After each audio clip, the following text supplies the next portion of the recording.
Hey, Martha, thank you so much for being with me on the Purposeful Mindset podcast. I'm honestly super excited to have this chat with you. We already had a long chat before I pressed record, and I'm super grateful to have been connected with you, to know your story now, to know what you've been up to. And seriously, honestly speaking, after looking at what you've done in the last 5 years and going to your website and stalking you a little bit there, I was like, wow, like the company you've built, the interior design work that you're doing, I'm like for me, it helped me envision my future dreams. Like I want to have, like I said to you, I want that black and that dark kind of tone. I want that tone in my life in an apartment one day like that. And it gave me like it kind of reignited my dreams. So honestly, I love what you're doing, and I really just want go straight into this because I know everybody will go and they'll check you out. They'll hear your story. They probably have seen your story somewhere on YouTube, but I really want to go into like you sharing the the life lessons that you've gone through so far that have really impacted you to grow your business that big in 5 years, to go through all the challenges that you've been through, and to have the success that you have today. And I genuinely just like I want to just listen because I'm super excited. Yeah, no, I really appreciate it. And yeah, I would definitely love to talk to you more about it. It's kind of funny because people always say, like, what are your top 5 things or what are these lessons? But you don't really stop to realize that it's just inherently who you are and you just do these things because it's your instinct. And then you think about, okay, so what are the 5 instincts of what, like, how do you define what you've been doing because it's just in you? And then how do you list the things? But I'm going to do my best to kind of share what I think is responsible for getting me to where I am today. Awesome. Yeah. I Right. love You it. want to hit I love my it. top? I want to go straight into it. What's the first one? Like I want to know the first one. They all heard me. They hear me every week. They want to hear Martha. You know what? Yeah, there's a lot, but I think that one of the key things that I do all the time is that I believe that you should always be training to be your best in a moment where you're at your lowest, because I think Mhm. that this is something where I it's easy to be strong on a good day, and if it's exercise, it's like it's easy to go out for a run and train really hard when the weather is nice and you're feeling great. But it's on the days that you don't feel like doing it, that's what really tests you, because you don't rise to the level of your expectations, you actually fall to the level of your training. So all of a sudden, if it's a long day and I'm working till 4 o'clock in the morning at somebody's place because I said that I would get something done, there's all of my energy is going towards doing what I say that I'm going to do. And I think that being able to persevere through those moments is what you need to train for. So part of how I train for that is running. I was training to run really fast for a short amount of time, and it's the times where like your lungs are burning and you're seriously questioning yourself, because like you can hear your brain be like, why are you doing this? And actually in anything, it's like, even if I'm working on someone's stuff at 4 o'clock in the morning, I'm just thinking like, what am I doing? Everyone else is sleeping. Why am I doing this? Mhm. But honestly, it is those things that when you come out through the other side of it, then that's the reward of it. The awards that we win is a lot of our portfolio pieces that were difficult to accomplish, but that's what sets you apart. And I think that if you really train to be uncomfortable, you grow and you don't even realize that you do. But then when you feel that pressure again, you're like, yeah, I've done this before and I'll get through it again. It's not comfortable, but you get through it, and other people will just stop and then they'll never get through it. Yeah, I love that. It reminded me of like just literally this week, I went for a run with my friend, and like, bear in mind, I'm not a really good runner. I'm more of a hit training, crazy circuit animal flow type of guy. I'm very like explosive type of trainer, and so I went for a jog with him like down the river this week. And like, I don't know, maybe like about a mile or 2 miles in, I was like, man, I felt like a granddad, like my lower back gave in, and I was like, oh man, this is actually really hurting me. He's like, no, no, no, bro, you have to keep going, because it's only when it's hurting that means it's working. That means Yeah. something is now, has triggered your body to be like, okay, go into stealth mode and start pushing yourself extra. So I did that. And you know what? Like, genuinely speaking, because I pushed myself and I kept going, I thought something worse will happen. but realistically my body kind of trained that part of my body to just kind of get used to that that pain, and it just kind of pushed through the pain, and it just kind of just made me just want to keep going after that. I was like, oh, you know what, it's actually gone, like let's keep going. Ever heard of this guy called David Goggins? Yes. So David Goggins talks about that all the time, and I actually tried it because when I was trying to run, I think it was 20 kilometers in 20 minutes, 25 kilometers in 20 minutes. Training for it was incredibly painful, and I was pregnant. So the further into my training I got, the more pregnant I became and the more difficult it became, but I just kept doing it. And then at like 9 months pregnant, I'm doing 2-a-days at the gym because I was determined to get there. And then COVID hit, and then I couldn't reach my treadmill goal. But one thing that he said was, it's a funny thing that happens on the other side, because your body is like, stop. But what happens is that when you actually just say to your mind, I'm doing this, your body actually finds a way to help you get through it. It's a weird, like, transcendence. It's really bizarre. And then the first time I tried it on the treadmill, I think I was at like 4 minutes or something of running at this pace. And then I was just like, okay, I'm going to stop. And then I was like, oh, fuck it. What if I get to like 7 minutes? And then at 7 minutes, it was this weird thing that my body was just like over it. And then you were like, oh, I could do this for 11 minutes, for 15 minutes. And until then, I had never gotten past the 4-minute mark. But your body finds a way of helping you accomplish it, which is the absolute weirdest thing ever, but it does. Yeah. Nice. So powerful. And that's why I always tell people when I train them or coach them, is that your mind is way more powerful than you really think it is. Because I think everything comes from your thoughts. Your thoughts are what send the kind of the energy to the rest of your body. And so everything starts from your mind. If you think you can't do something, then you're never going to be able to do it. When you suddenly shift it and you're like, hey, you know what? Well, something that one of my mentors taught me was, what would the 10 times bolder version of you do right now? And then, so I kind of combined what my mentor taught me and what Mel Robbins says about the 5-second rule. So I'm like, what would you do if you were 10 times bolder, Sadiq? And then count down 5, 4, 3, 2, 1, boom. Go and do that thing that you're procrastinating on, that you're not taking action on, that you're being lazy about, that you're stuck in your comfort zone. Use these 2 questions and go. Just take action. And there's suddenly everybody's like, those 2 things have really impacted a lot of people. And I think that's how you can take more action and get out of your comfort zone.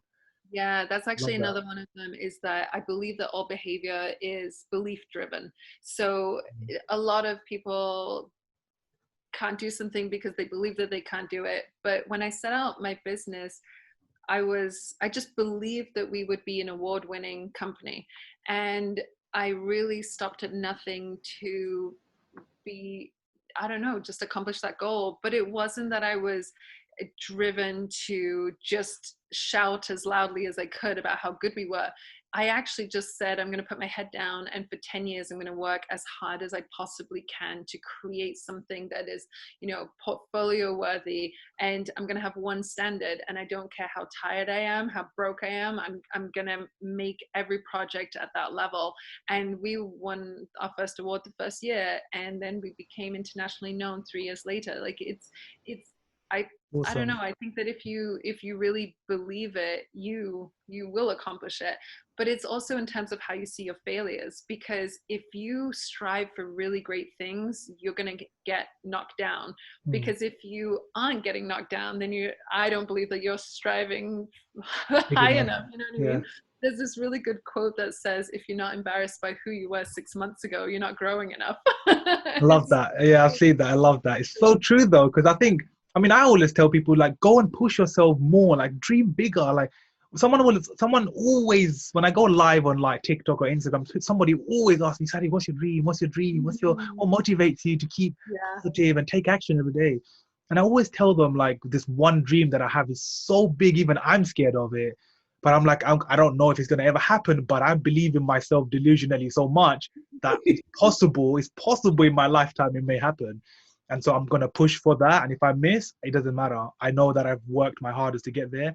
And that was actually, like, there's a massive stadium here in the UK, and it fits. It's not for speaking gigs. Okay, let's just put it that way. It's for like music festivals and like huge events. But it holds 90,000 people.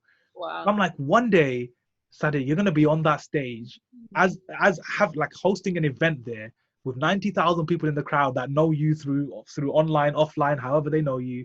That you have impacted these people somehow to be in that stadium, 90,000 of them, and you are gonna be there doing like one of your most powerful speeches you've ever given.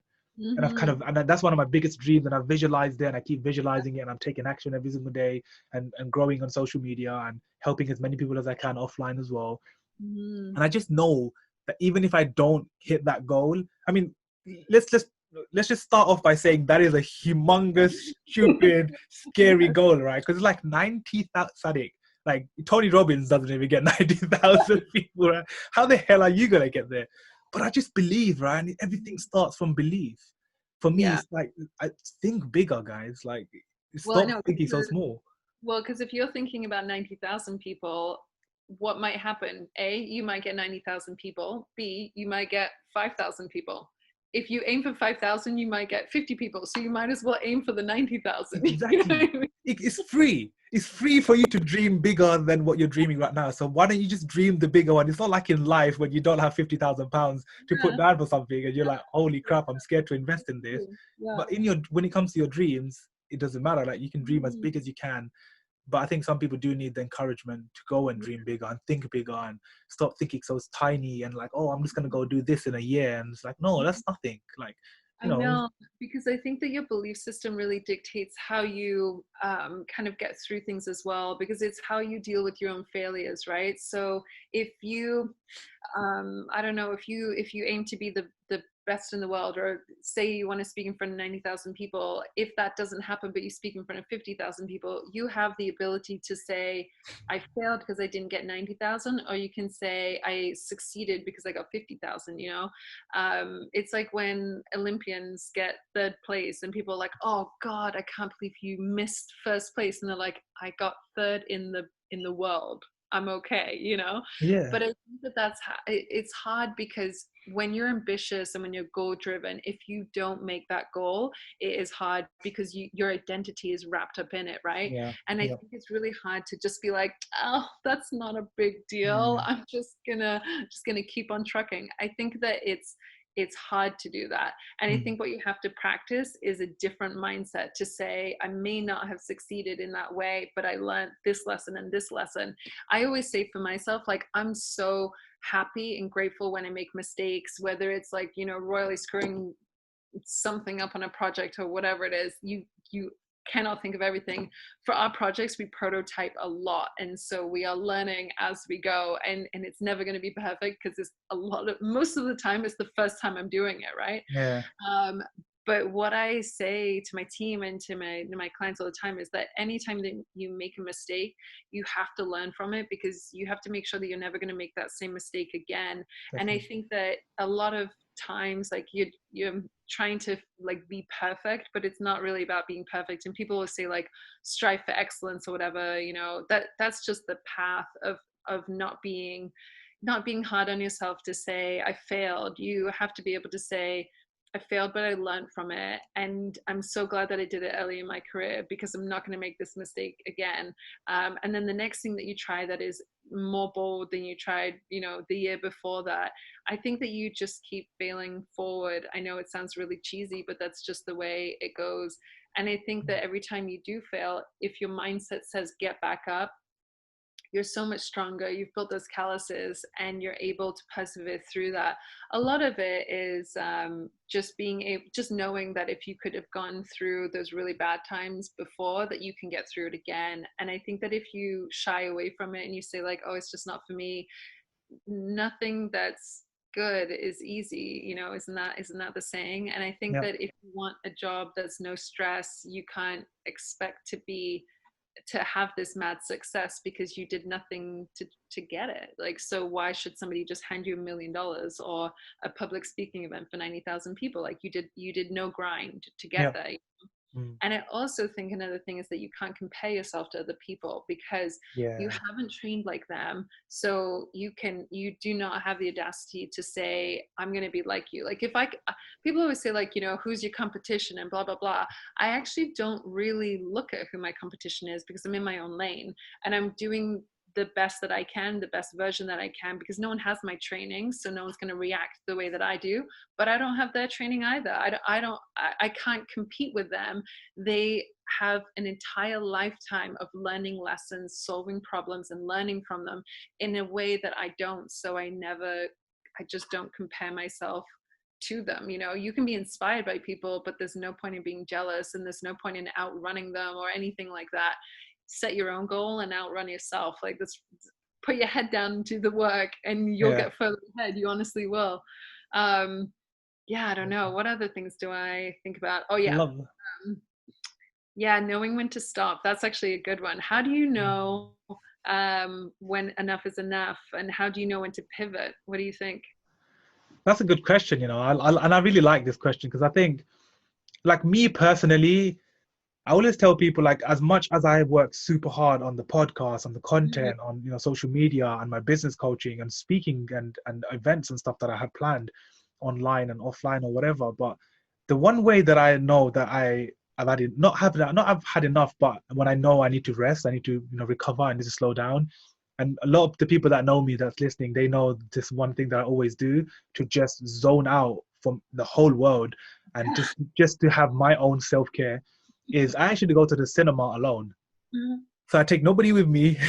No one's going with me, no sharing, nothing, just me, some popcorn, an iced coffee or something, and I'm just there, and I zone out for 2 hours, and I just watch a movie by myself. Because for me, I've trained my mind that, Sadiq, when you have been working super hard, and that you know you need rest, and your body is tired, and literally your eyes are shutting at 3 a.m. in the morning when you're still up editing a podcast, you know the next day you're going to have to take some time out and not work at all, or do very little and take rest. So I drive to the cinema, I sit there, zone out, my phone is switched off for 2 hours. Nobody can call me, text me, message me, comment, nothing. And I just disappear. For me, I know that that's my way of shutting down. And also, when I get frustrated or angry, or like, just, you know, everything has just gone downhill for me, for my way of also getting out of that nutshell, is to basically just go and work out, go for a walk, go into nature is my favorite thing. Because I think when you go out and you just find some internal peace, some amazing things and inspiration and creativity comes into your mind, that actually triggers me to come back and be like, holy crap, I just had this amazing thought while I went for that run, for the workout, for that piece. And so, yeah, I would say for me, it's like, I know how it is for me to kind of just shut down and just disappear from the world, because I know how I'm functioned, and I'm naturally an action taker, like, if that makes sense. So I have to do something. I can't sit there. I can't sleep in the daylight. Like, it's very weird. So I'm always doing something, and I'm very active. So when I know I've been working super hard, I know, okay, Sadiq, you need to take this day off and just go and chill, go to the cinema, go out, go for a drive, do something that is just for you. Yeah. So that's the way I kind of. That's a big thing too, because I think that if you are an energetic person, I think that people think that the energy is what's that word, like it's infinite, you know. Infinite, but yeah. the truth is that to be able to run at the level that you run at, it's not sustainable to be at 100% all the time, or in our case, we're probably 120% all the time. Yeah. And I think that the biggest thing is that I'm learning actually now more and more is that you have to learn what recharges you. So you have to be able to define it so that you repeat it. So for you, if it is like going to the cinema, that works. And that's what you need to do once in a while. And I think sometimes what I used to give into was a lot of people saying like, but I need this, but I need this, but I need this. And it's like, okay, you know what? I'm going to put myself on hold so that I can get you what you need. And it's still really hard for me to say, like, I'm actually just going to take a day off or a week off, or I'm not going to get that for you, because if my energy is gone, everything else suffers.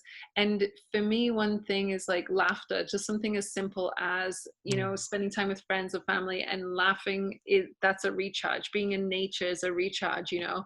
Maybe people say I laugh too much though. What'd you say about that? About what? People say I laugh too much. Yeah. Like I'm always laughing when they're with me. Like I just can't help it. You know what I mean? But then there's also like finding the time to do it too. So for you, if you take 2 hours to go do that at the cinema, I think that's really good. But it's even little things like, you know, driving in the car and taking 15 minutes between, you know, meetings or something to just maybe it's listen to a pump up song, maybe it's listen to something else. But um I, I noticed that like you can't sustain it, and I notice my energy levels go down because there are times where I can work till midnight, and then times at like 3 p.m. I'm like, I think I need a break. And it's like the weirdest thing. So I'm like, it's only 3 p.m. Like, what? Yeah, Like, yeah. it should be 11 by now, you know? But I think energy needs to be really looked after, because your mindset and your energy, I think, are really tied together. It's not just your physical, but it's all, I think, tied mentally. Yeah. No, definitely. Yeah. I love that. It's so true, because I think for me as well, another thing that came into my mind was like when you don't have enough energy to do something, you don't even want to like reply to the people, or you don't want to like respond or reply to people in your life, because you know you're not in the right frame of mind to do that. And so it's so important not to. This is why I tell people as well, like when you're angry, me as well, when I'm angry, or frustrated really, really badly about something, don't say anything. Like, don't Mhm. shout, don't scream, don't hit anybody. That's the time where to control your anger, you be silent, or the first thing, something when you were saying just now about going for a drive and stuff, I think the key for me is to move Yeah. out of the zone you're in, Yeah. because the negativity is in the zone that you're in. It's just like a shield. That Mhm. anger, the frustration, that downtime, that rest that you need is it's where you are. It's your room, it's your house. And something I did actually, Martha, that you might find interesting as well. In the last 5 years of me kind of doing all my social media content, so I used to come home from work and I used to leave my house and go and sit in a hotel lobby every single day just to Mhm. work on social media and add people and build my community. And all that's how I built my brand. Mhm. Genuinely out of my house every single day, sitting in some kind of a cafe, or most of the hotel lobbies in London. I know all of them now, because I just sat and just tried different ones and see which one's nice, which ones are fancy, which ones are cool, which ones would be nice to have meetings in, which ones have a nice view. Like, I know all of them now. And that's Mhm. because I experimented, I moved my body, I got up from this comfortable chair and I went somewhere where it's unknown to me, and that Yeah. helped me take more action. So that's something that really has helped me. Mhm.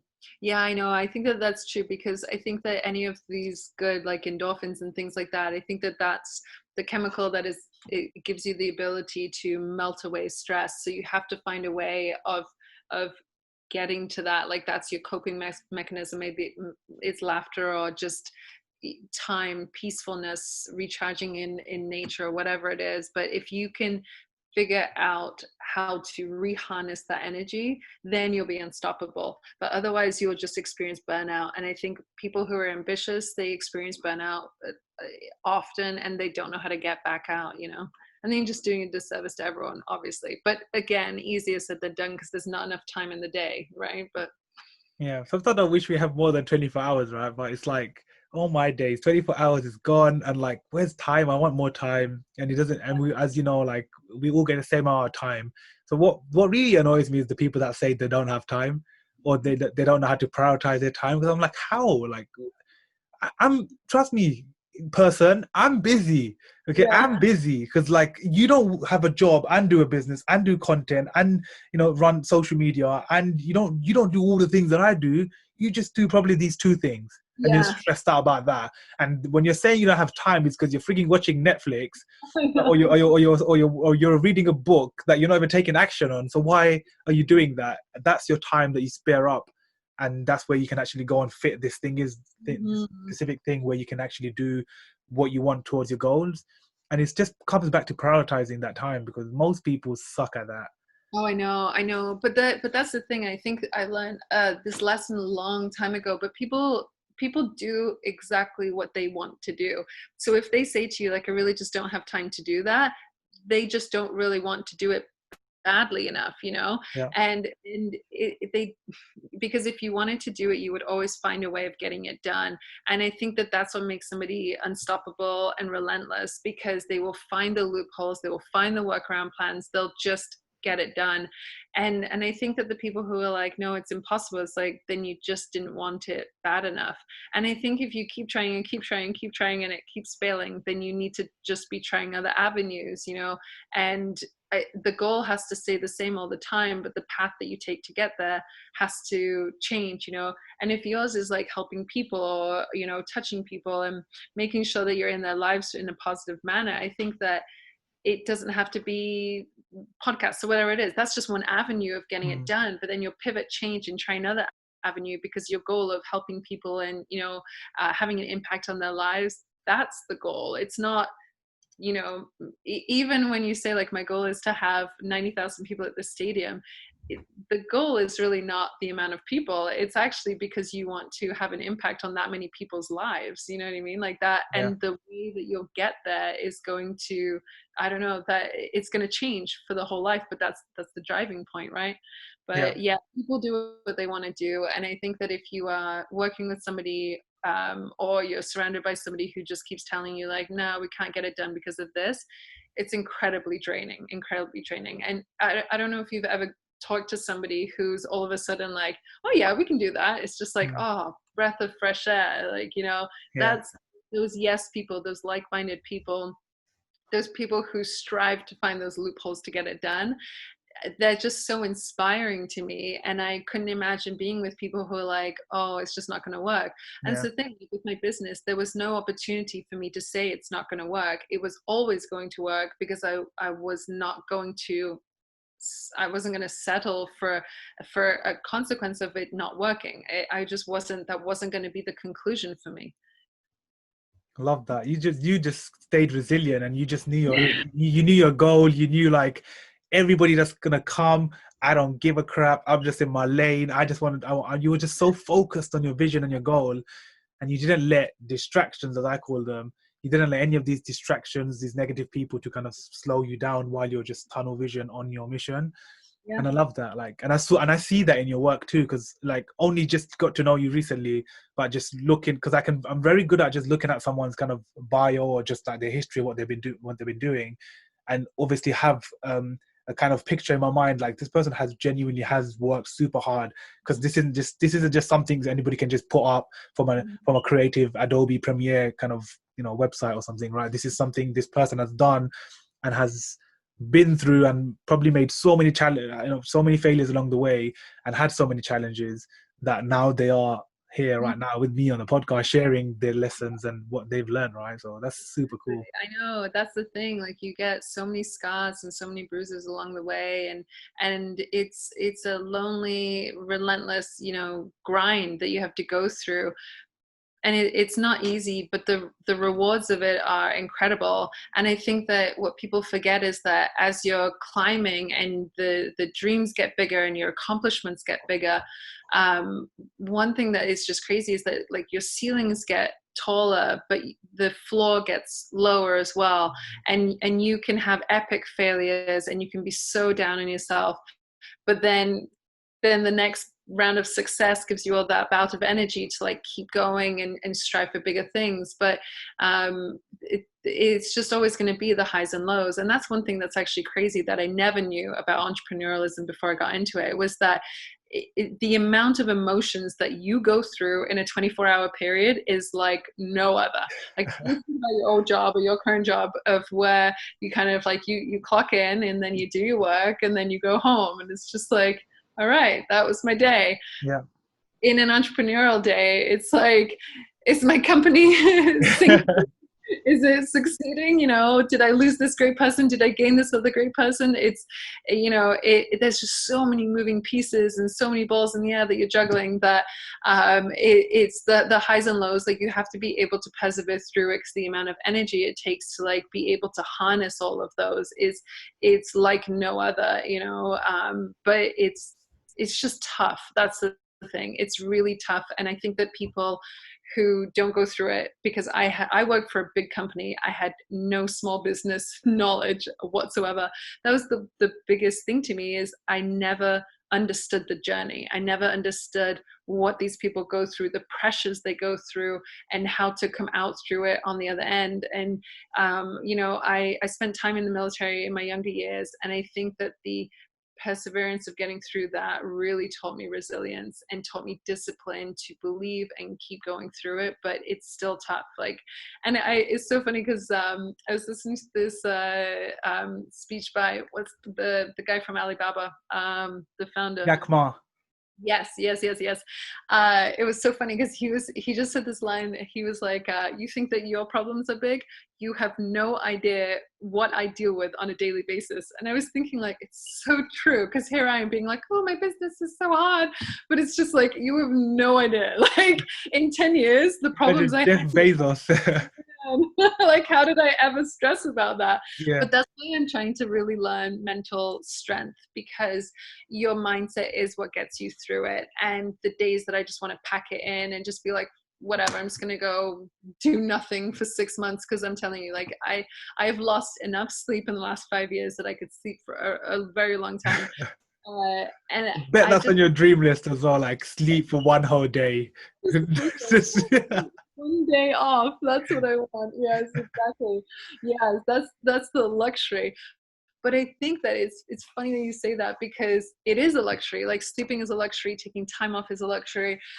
But I also think that as a CEO and a founder and an entrepreneur, I think that a luxury is also to feel things, because when catastrophe is happening or you're under a lot of stress and you lead a team, you don't have the luxury of just being upset.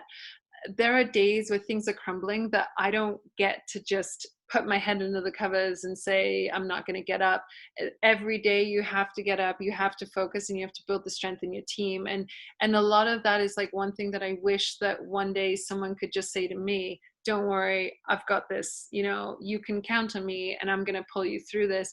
When you're an entrepreneur or you're the founder or CEO, whatever, it's all on your shoulders, and you don't have that luxury to just cry one day, or just be sad about something, or just give up, because people's livelihoods depend on you. You've made promises that you better be keeping if you want to be a top company, because the minute that you start disappointing people, you're only as good as your word. And if you stop doing things that you say you're going to do, it's downhill from there, or maybe that's just the pressure I put on myself, but it's relentless. It can be crushing at times. But then again, I am my own boss, and it's funny, I always say that you get to choose which half of the day you work, the first 12 hours or the second.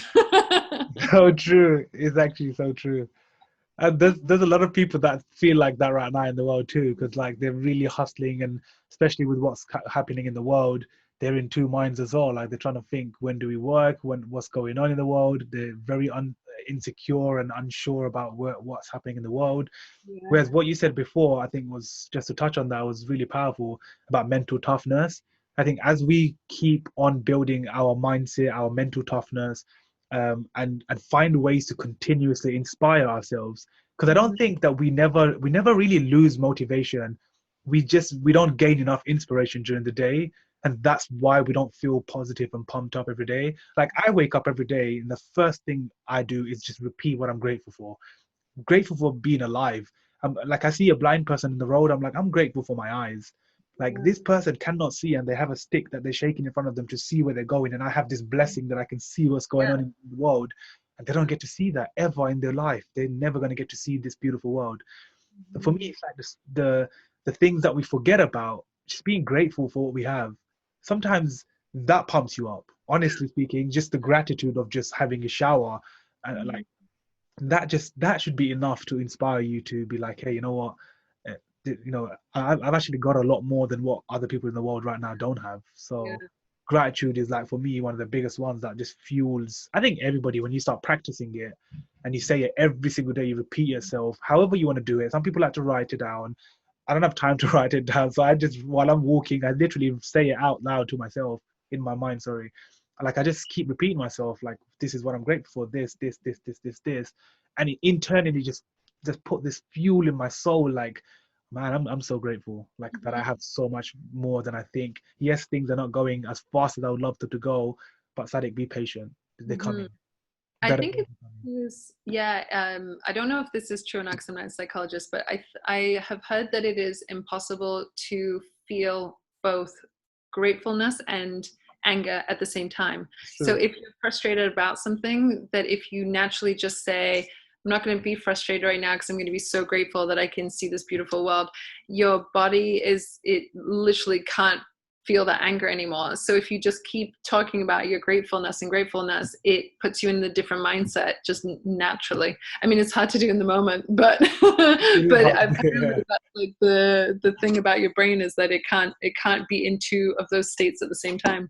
Yeah, that's actually true. Yeah, it's true. And I think the best thing to do is leave the situation. So if you're angry or whatever, leave that situation and then go sit somewhere, go drive somewhere, go to the park, go for a walk, and then start shifting that perspective and saying to yourself all those gratefulness things to yourself. Yeah.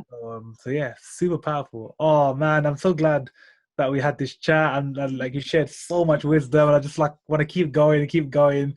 But I want to ask you something that I ask kind of a lot of my last guests, but I'm curious to know what your line will be, because this is the line that I pretty much create like a quote out of this line. So this will be like Martha's quote, Oh right? yeah. But this is like, I want you to really visualize this, like you're there in the moment.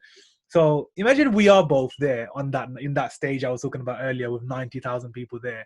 We're in that event, and there's 90,000 people, all these eyeballs on us. Me and Martha were both on the stage, and I asked you a question on stage, and I said, "Hey Martha, what's the one sentence you're going to leave with everyone here tonight that they're going to ponder upon, they're going to take back, they're going to write it down, they're going to repeat this one thing every single day? What would that one sentence for Martha be to these 90,000 people?" Oh, I mean, I think it would be something along the lines of just believing that whatever you want to have happen will happen. Because I think ultimately your belief system triggers your identity. And I think that what you believe will happen because you'll make it happen. If you believe that it will happen, I can't really explain it, but I think it all comes down to mindset for sure. And if you strive for a way of getting there, it just naturally pulls you there. And all these laws of attractions and all these things, maybe coming into play. But I think all it really boils down to is that if you believe you can do it, you can do it. Love that. It's powerful. That is beautiful. It's like the most amazing way to just end the episode. Honestly, I love that. You will be receiving something from me soon for what you just said. But honestly, Martha, I'm so glad that we connected. I'm so grateful for everything that you've shared and for all your wisdom and for all your hard work. I just want to acknowledge you, if no one else has, that I think you're doing amazing things in the world. I think you're doing seriously, you're going big places, and I can already see how if the 5 years you've grown now, it's only been 5 years. Imagine the next 5 years, it's going to be probably double if not triple what you've grown now. So it's just crazy, but I can already feel it and see it, because I can just tell from people's mindset. And it's pretty much why I'm a business coach, because I kind of visualize my clients' life before they even know it's going to happen, because I see things from their mindset and how they do things in business that they're going to go a long way. And I can see amazing things from you. I can see that you're genuinely such an inspiring leader. You will give a massive TED talk one day, and you will Yeah. share that TED talk and your story and everything there. I genuinely can already visualize that. I can see you do it. So I just want to acknowledge that and just be like, just let you know that you're doing amazing things in the world. But if all my listeners or the viewers on YouTube want to go and reach out to you or ask you a question about the business, about anything that you shared, what's the best platform that can reach out to you? I will be linking everything below the YouTube video and the podcast, but just so you can let them know, what's the best way they can kind of contact you? Yeah, so my company is called Hedgeford Berkley, and so Instagram is our main social platform. So that's just at Hedgeford Berkley. My email mkhook@hedgefordberkley. I always reach out to people directly. People can reach out to me directly, and yeah, I would say Instagram's probably our biggest thing. We have some YouTube going on as well, so we're getting there. Love it. I love it. She's gonna be a TikTok soon, Yeah, guys. We're gonna, TikTok, we're gonna right? get Yeah. her on TikTok and all the new platforms coming out. So but yeah, I will link everything below for you guys to go and connect with Martha. Make sure you go send her some love, send her some messages, let her know that you listened or you watched this on YouTube and that you appreciate her as well. And yeah, Martha, I'm super grateful that we had this chat, and I'm looking forward to do it again in a couple of months from now. We'll have you on again and share Yeah, yeah. updates on your journey. I'll tell you the Um, bigger problems I have then. you can share the big problems. Like shit, Sadiq, I didn't know this is gonna happen now. 2 months ago, what was I worried about? Like, oh yeah, remember I was talking about those tiny, teeny things? Oh my gosh, I've gone through so much now. Like that's nothing. But honestly, yeah, I'm so grateful, and I just want to end the show by basically letting you share one last message with everybody, and then we'll finish up. Yeah, I mean, I want to say thank you as well. I really appreciate it. I think that it's important to support other people. I think that sometimes people don't realize that their energy has such an impact on your life, you know, and sometimes just that pat on the back is all you need to like keep going. So I think for everyone else, you know, show your support to everyone that you want to show love to, because I think that that's really important. Focus on that mindset, make sure that you've got a clear mind and that you're always trying to be the best version of yourself, a good person. Because I think that, yeah, you can do a lot of good in the world just by being positive, and I think that that's what people should strive for. But work hard. No excuses. I love it. She has to end. She has to add in that little. Oh, do you know what, guys? Go and share the support and love, but make sure you still hustle. Okay, make sure you still work hard. Don't be lazy. Yeah. Don't think it's gonna come easy, right? It's hard work, guys. Like she added that little bit at the end. You gotta still hustle, or nothing's gonna happen, guys. I love it. That's like my action taking mindset coming in. I know. I love that. That's so true, though. I would have said the same. But yeah, anyways, I'm gonna end the show, and one last time, make sure you guys go and give Martha some love and show her your support. But Martha, thank you so much for being on the Purposeful Mindset podcast with me. Until our next chat, let's keep hustling. Thank you.